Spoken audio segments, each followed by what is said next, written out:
not me to stay until 8 p.m. to study. And moreover, their statement that politicians pursue humanitarian subjects is true and untrue. So being a politician does not mean success. Being a politician does not mean success. Standard of living, as our team described it, is measured by the GDP per capita. And the GDP per capita is measured by the amount we produce domestically, and that is measured in money numbers. So our average salary can be a baseline to measure our standards of living, which STEM curriculum helps students in their future have a more proof-read and more stable future. And moreover, there are many successful businessmen who have gone the STEM field. For example, Mark Cuban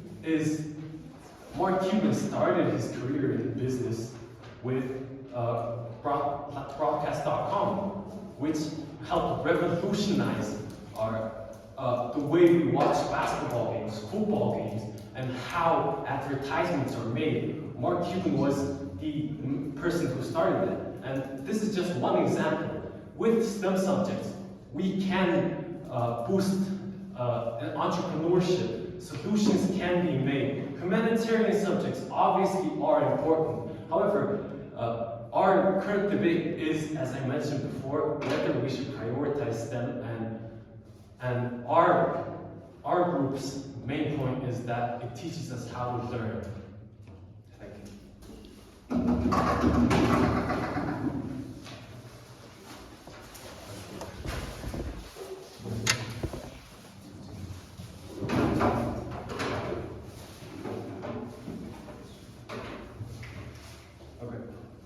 I'll start with speech in 3, 2, 1. Panel, understand this. We are not against STEM. We support STEM, and we want to have STEM. But what side proposition fails to understand is that side proposition needs to defend a world where every student is required to have most of their classes to have STEM major. But let me characterize the status quo. Let me tell you what is happening today. The 100 schools, universities that has offered scholarship to Mongolian students, if you're a STEM major, you can get scholarship on 100, the first top 100 schools. But if you are a humanities major, you can only get scholarship on 20 of those schools. So we tell you that STEM is highly prioritized. 80% of the schools are offering scholarship if you're STEM. And we tell you that in the Olympics, for example, if you're a math student, from the 6th grade, you can still participate, from even 5th grade, you can still participate in a math Olympiad until 12th grade, until you graduate. But on Mongolian language and humanitarian subject, you can only participate in Olympiads once you reach high school level. But it's not the case. You can only go up to the district level, where it's not even noticeable to the people. So we tell you that our proposition is battling against a phantom case that we never said about it. We principally believe that STEMs are important, but we also believe that it's important to have a balance on those both subjects. Now, moving on to their argument, what do they say? They say, oh, STEM will contribute to climate change. But notice, panel, climate change is expensive, right? Climate change is expensive. But why do we try to fight against climate change? It's because we save human lives, because we care about humans. So if we care about humans, what this means is that actually those people who are caring for students are part of the humanities major, right? STEM people, they don't have, most of the STEM people don't develop such sophisticated skills such as critical thinking skills that they will be thinking in a very rational way, very highly profit incentivized. On our side, we actually solve what they're saying about global climate change because humanities is the principal reason why we're trying to solve global climate change. No thank you. Now, they say it's going to be better in employment. Yes, we agree. Of course, if you're a STEM major, you're going to be employed better. But we are not saying everyone should take humanities. We're simply saying that even if you're STEM, you should still include humanities classes. Now, in just last year, right? The tech layoffs laid off 20,000 people. And we tell you that we actually have better employment on our opportunities. Why so? It's because the world is going automated and automated.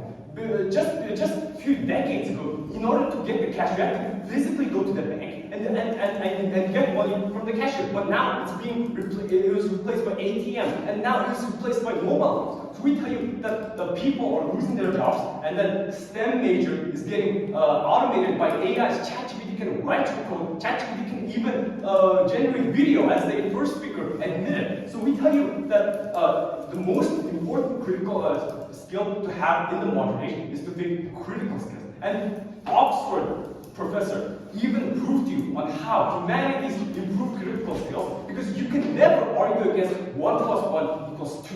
You just accept it and you don't wonder why. But when it comes to a history about countries having war, you think critically, you question why. So we tell you that critical thinking skill is better on our side. Now, moving on to our first argument, moving on to our constructive, right? We tell you that the culture is being lost in the status quo, and that the people are not even considering about their own Mongolian language, and people are forgetting their history. So, what did side proposition say? They say nothing, so which means they likely agree to our arguments. Now, second argument, we tell you that we have better critical thinking. Now, the only strongest point that side proposition is pushing is that they said they have, they said they have better economy because they're going to develop the country, right? But this is false, because engineers, they're so much paid higher in the United States. So what is their option? Live poor in Mongolia and get paid lower salary, or just fly to the United States and just work there. So on their side, if we force everyone into becoming a STEM major, what is likely going to cause is they'll just all go to developed nations and just work there, getting a higher salary. On our side, we want to develop our country while still maintaining the national pride for our engineers. So we tell you that our engineers will more likely stay in our country, even if they accept lower salary, they will still be developing our country, because our engineers took humanity classes. They understood why Mongolian soldiers in the past gave their sweat and tears and blood to save this country. So proud to propose.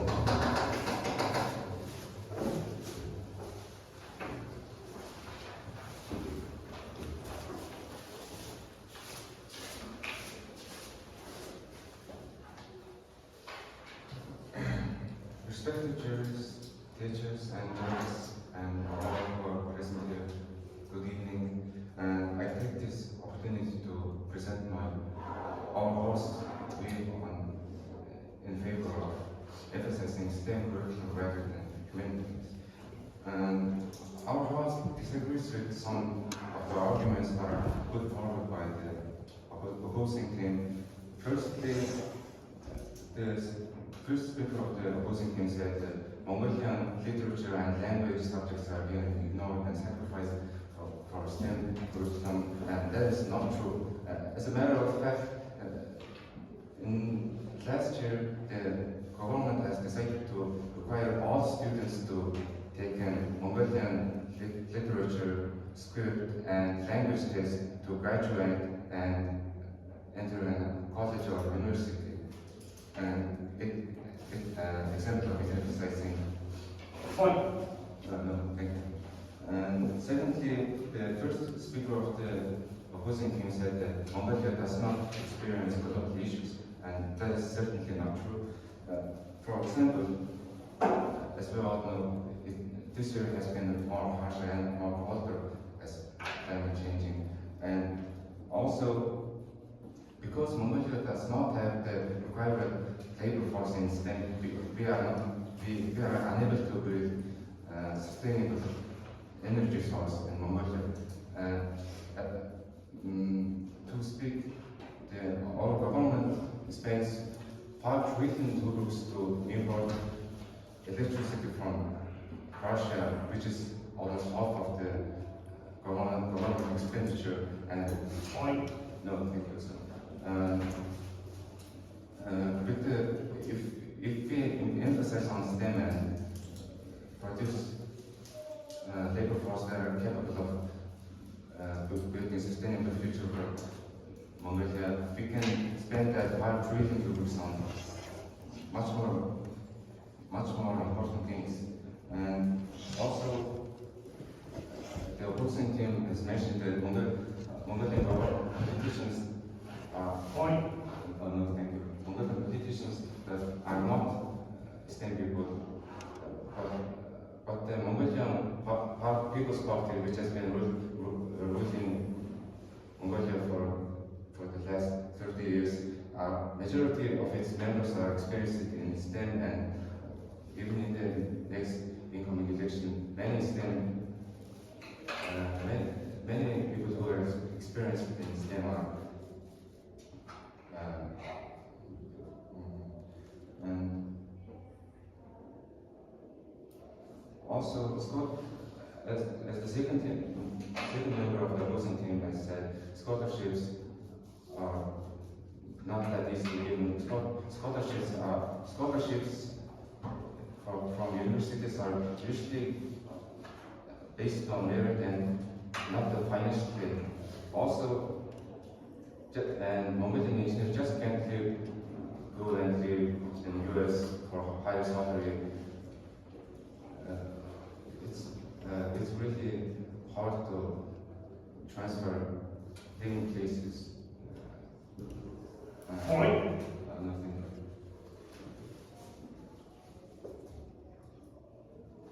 That's it.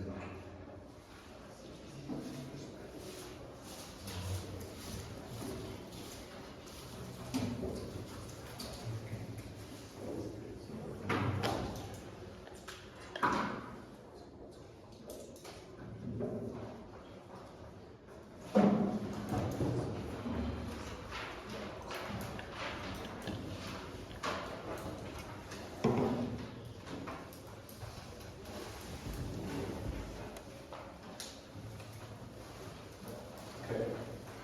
This is how line time. All right. We'll start with speech 3, 2, 1. Panel. The problem with propositions trees, right, is the fact that they don't understand that we're not that they are killing humanities, right? We told you from first speaker to second how they kill humanities. How so? It's because of the fact that STEM is already prioritized in the status quo. If you look at all the Olympiads, they go to national level STEM. We told you this, they still haven't refuted it, right? On our side of the house, we tell you there's prioritization already set in place. That's why we need to encourage the humanities to create this balance that they so great. On their side, how do they kill the humanities? Because they prioritize STEM in an already STEM prioritized world. This means that in a educational system, for example, in Hobby, the majority of our AP classes are based on STEM. The majority of our classes that we introduce are STEM. So when you prioritize it, when you allocate more resources into STEM, at that point, that pushes it out, the humanities subjects even more and more. Because you can't just have the same amount of humanities classes and then more amounts of STEM classes, because that's just going to take far too long for these students.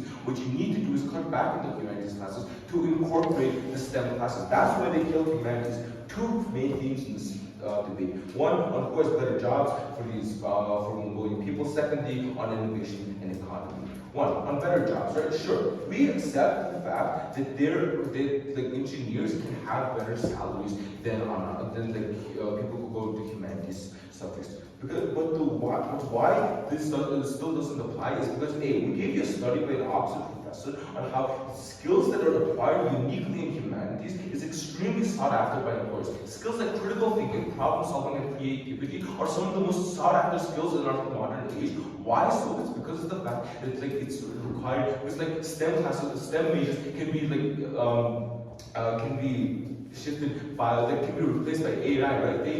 We tell you how the most amount of AI is replacing technological and AI, IT for work, jobs far more than they ever are in humanities. Because humanities makes you ask a unique question, which is why?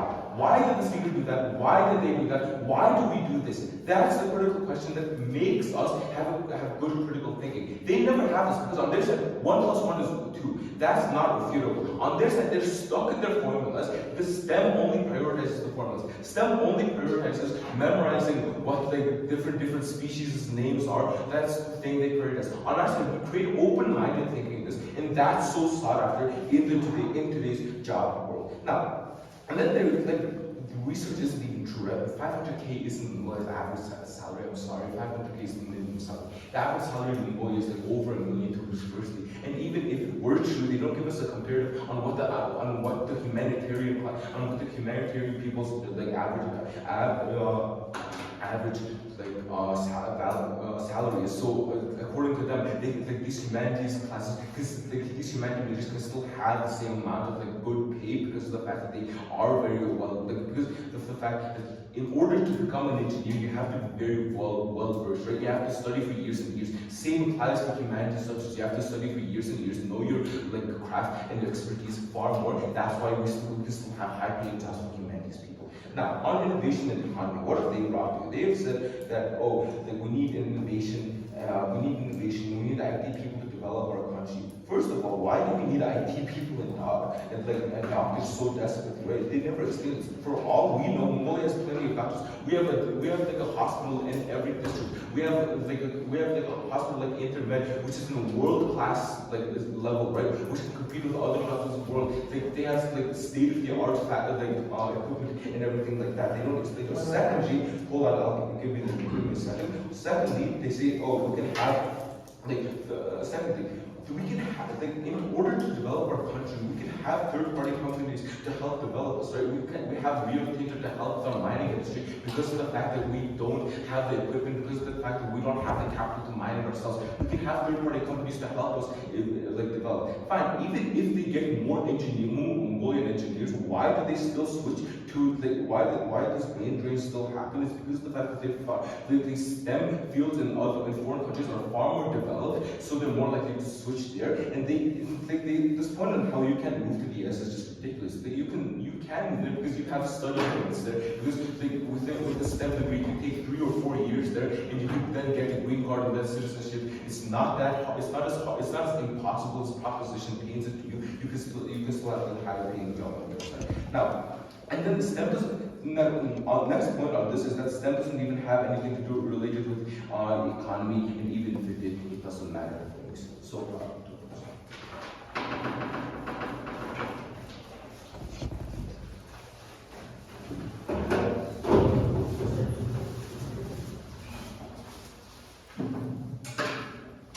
I'll start my speech in 3, 2, 1. Panel. This debate boils into one important question. Which side is developing Mongolian economy? Proposition likes to claim that having more engineers will automatically develop Mongolian economy because we prioritize them. But there's a logical flaw here. Why so? It's because when we prioritize, that means we need more engineers. We need to train those engineers, right? But the capability of Mongolian universities, they're already full. That we don't have enough professors and doctors to teach them in engineering classes. This is the reason why we send students, Mongolian students, to Russia, to the United States, to China. And that is the problem. Why so? It's because if those students are going to the United States, China, Russia, so what it's going to do is that they will be offered such a high amount in the United States. It will be an average technology coder is offered more like $100,000 per year compared to the, say, nearly 5 million monthly, their first speaker admitted. We tell you that rational people would obviously go for more money, right? So which means they're more likely to spend their entire time living in the US. And if you are an engineer and if you're a STEM major, you are more likely to get green card and living permit easily because the United States visa program allows these majors to just extend their visa if you have those majors. It is literally on their visa website. Now, on the opposition, we tackle this problem from its root. Why so? Because even though Mongolian salaries cannot compete against the United States salaries, what we're doing is that teaching these engineers proper Mongolian language, teaching these engineers that you have the moral obligation to develop your country and you can still live good in Mongolian society by teaching humanity. Because on their side, on our side, the only reason why our engineers will actually stay in their country because they have a national pride in their country. Because as a status quo, if you go into the random street and ask what happened, how did Mongolia gain independence from any young people, they don't know.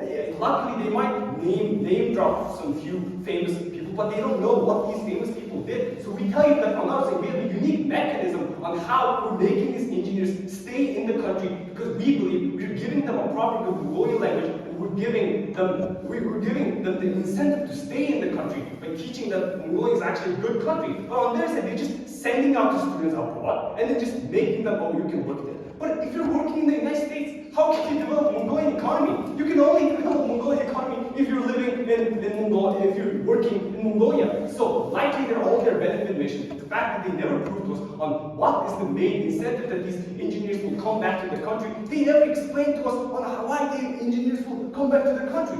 Now, the next question was that will prioritizing STEM completely remove humanity? We tell you that on our position in the status quo is already highly prioritized, and if you look at maps, if you look at any random high school classroom and look at their math classes, they give you an option where you want to pick math or Mongolian language, and most kids will just pick math because their parents demand and society demand, and the Mongolian language is not even that popular in class choosing. So we tell you that in the status quo, no one is picking humanity. No one has the incentive to learn about the beauty of Mongolian history and Mongolian language. But on their side, what do you do? Proposition completely agreed that we're losing our culture. So if we're losing our culture and don't have incentive for these engineers to come back and work in their country, how can we develop our economy? Because the only way you can develop this economy is because if you work here and attract foreign investment, right? So on opposition, we tell you that we have this unique benefit because we instill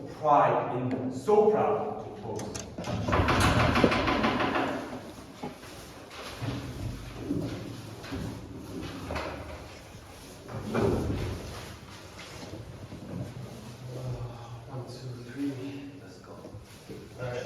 The opposition team's arguments were all objective. They're all subjective, not objective. Their arguments were made on the basis that everyone has access to the resources they have. It was a spoiled brats argument. They, for example, not even 1% of Mongolian kids can afford hobby. And moreover, more than 95% of students in Mongolia cannot choose their classes. They have to take the given set of classes. And these classes must have things that help them have a proof-read future. Moreover, 70% of Mongolians live in the Gir district. They don't have choice. They don't have these choices. They cannot choose their classes, and they just have to take what is available to them. Their concern is not to go abroad. Their concern is to pursue a higher education. And the main point of the education sector is not to uplift the top. It's to uplift it like this. It's not to uplift the top. It's to uplift it like this. This way, the whole economy can thrive.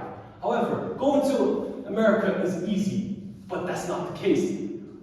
Going to America, visa, the main basis on how America gives you visa is if you have enough money, if you have the financial means, and most Mongolians do not have that. To have the financial means is to make the U.S. embassy believe that you would not give past your visa period, and that is a very concerning thing. Their arguments are objective. Their arguments are subjective, not objective.